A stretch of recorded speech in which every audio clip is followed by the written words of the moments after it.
Hi, everybody. Welcome to another episode of Band Together Leadership. My name is Paul Everts. You can reach me at my email address, which is BAND, the number 2 together, bandtogether at Comcast.net. Also, go to our website, which is conductingmylife.com, where you can get this wonderful book that I'm going to show you right now. Check this out. Yeah, I've written a book. Here it is, Conducting My Life. Life Lessons from a High School Music Teacher. Hey, great book. Check out the reviews, Amazon.com. I have about a dozen in my garage. Love to sell you one. Again, go to my Comcast.net. So BAND, number 2 together at Comcast.net. Email me and I'll get you one. They're a great deal. Also, go to the curriculum tab in the cool ConductingMyLife.com, where you can see I am a certified John Maxwell speaker, coach, trainer. I'd love to come out and do one-on-one with you, training through materials such as this one, Winning with People. Also, I can work with small groups, large groups. I'm a speaker as well. I think you can probably tell that because how well I'm doing today. Oh, my goodness. And then finally, I can do another one. So I have several different curricula. Please just go to conductingmylife.com, and I have a bunch of goodies there for you. I'm recording this on the 25th of January, 2022. It's 2:24 p.m. I believe I'm posting this on the 15th of February. By now, I could be the grandfather of a second grandson. Very excited about that. Our son is stationed in Japan with his lovely wife, Ashley, and we're expecting Wyatt here any day now. Woo, slowing down. So we are working out of the 21 Irrefutable Laws of Leadership by Dr. Maxwell. It's an important book in my career. December 22nd, 2021 was my last day teaching in schools in California, at least public schools. If you're a private school, I'm still available. I'm young, I'm spry. I spent over 32 years teaching in schools, and I just said, you know what, it's time for a change. And so I'm going to focus on my John Maxwell material and other important books such as the Bible and just get rejuvenated. 32 years of being a high school music teacher it's a long time. It's a good time. So today we're going to work on Chapter 5, which is the Law of E.F. Hutton. E.F. Hutton, a brokerage firm. I actually have an example of an old commercial. And because some of you young whippersnappers don't know what E.F. Hutton is. So when the real leader speaks, people listen. And when you look at the commercial, you'll get what this means. So young, inexperienced leaders often walk confidently into a room full of people only to discover that they have totally misjudged the leadership dynamics of the situation. Dr. Maxwell knows what that's happened to him before. But when it did, it usually did not take him very long to recognize his blunder. That was the case when he presided over his first board meeting as a young leader. His first board meeting occurred in the first church he led in rural Indiana right after he graduated from college at age 22. So that is very similar to me. I started teaching at age 23, teaching high school in a small town, Lodi, California. So he hadn't been at a church for much more than a month, and he was leading a group of people whose average age was about 50. Well, if you think about it, my students were 14 to 18. Let's say that they had their kid at 20, so we're talking 38, maybe 38 to 55, around that age range. And here I am at 23, dealing with parents who are old enough to be my parents. So most of the people in the meeting had been at the church longer than he had been alive. That's true, me too. Dr. Maxwell went into the meeting with no preconceptions, no agenda, and no clue. He figured out that he was the appointed leader and just assumed everyone would follow Dr. Maxwell because he's the appointed leader, of course. Please, I'm the teacher. Everyone's going to follow me. With all the wisdom and knowledge of his 2 decades of life experience, he had 2 decades, me too, he opened the meeting and asked whether anyone had an issue to discuss. There was a brief pause, and Dr. Maxwell looked around the table. And then a man, whose name's Claude, cleared his throat. I've got something. Go right ahead, Claude. Well, I've noticed lately that the piano seems to be out of tune when it's played in the service. Yeah, I've noticed the same thing. I make a motion that we spend the money to get a piano tuner to come out here from Louisville and take care of it. said Claude. Hey, that's a great idea. Everyone at the table started, hey, that's a good idea. Hey, I'll second that motion, said Benny, the board member sitting next to Claude. That's great, I said. Does anybody else have anything? Yeah. I noticed the other day that there's a pane of glass in one of the Sunday school rooms that's busted. I've got a piece of glass at the farm that would fit that. Hey, Benny, hey, you're a pretty good glazer. How about you put that glass in? Benny, sure, Claude. I'd be happy to. Good. There's one other thing. Claude just keeps going at this meeting. There's this picnic, this year's picnic. I was thinking maybe this time ought to have it down by the lake. I think it would be good for the kids. Oh, that would be perfect. Yeah, that's a great idea. Everyone, oh my gosh, yeah. Okay, well, let's make it official. As everyone nodded agreement, all waited to see if Claude had anything else to say. Oh, that's all I got. Pastor, why don't you close us with a prayer? And that's what Dr. Maxwell did. That was pretty much the whole content of his first ever board meeting. And it was also the day Dr. Maxwell realized who the real leader in that church was.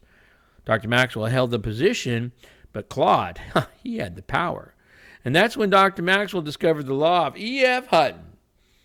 You probably heard of E.F. Hutton, the financial services company. Years ago, their motto was, when E.F. Hutton speaks, people listen. And look at that grainy old commercial. It's pretty cute. It's a classroom of little kids. It's pretty funny. Maybe you remember their old television commercials. The setting was typically a busy restaurant. In this case, it's a classroom, and I'll let you look at that. At Dr. Maxwell's first board meeting, he had to determine how he was going to handle the situation in his church. He had several options. For example, he could have insisted on his right to be in charge. He has seen a lot of positional leaders do that over the years. They tell their people something like, hey, whoa, wait, man, I'm the leader. You're supposed to follow me. But that doesn't work. People might be polite to you, but they won't really follow. It's similar to something that former Prime Minister Margaret Thatcher once said. She said, being in power like being a lady. If you have to tell people you are, you aren't. Another option would have been try to push Claude out as the leader. But how do you think that would have gone? Claude was more than twice the age of Dr. Maxwell. Claude had lived in that area his whole life. And Claude was respected by everybody in the community. He was a member of that church before I got there, and everybody knew that he would be there long after I left. So Dr. Maxwell pursued a third option. By the time the next board meeting was ready to roll around, Dr. Maxwell had a list of items that he knew needed to be accomplished at the church. So about a week before we were scheduled to meet, Dr. Maxwell, we called Claude and asked him if he could come out to the farm and spend some time with him. As the two of them did chores together throughout the day, Claude and Dr. Maxwell, they talked. Claude, I've noticed that the front door of the church is cracked and peeling. It would look terrible to any new people coming to the church for the first time. Do you think we could do something about that? And Claude says, sure, there'll be no problem. Dr. Maxwell continued, I went down to the basement the other day. Did you know there's water down there, Claude? Shoot, there are frogs hopping all around. There are tadpoles swimming, crawdads crawling. What do you think we ought to do? Claude goes, well, John, I think we ought to have a work day and get that basement all cleaned out. Dr. Maxwell said, that's a great idea. Would you bring that up at our next meeting? I sure will. There's another thing that's been worrying me, Claude. Right now, we've got only 3 rooms in the building besides the auditorium. One is being used as a storeroom for a bunch of junk. The other 2, well, they're for Sunday school. But one of those classes has an awful lot of kids, and it's getting pretty full. Don't say another word, Pastor. We'll get that room all cleaned out. Oh, that would be great. Thank you, Claude. At the next board meeting, when Dr. Maxwell called for the new business, Claude said, I think it's about time for us to have a work day around here. Well, that'd be a great idea. I think that's right. We'll have the week from Saturday. I'll bring my truck. Benny, you bring your truck too. We're going to do some painting, clean out the basement, and get the junk out of storage room when we need it for the new Sunday school class.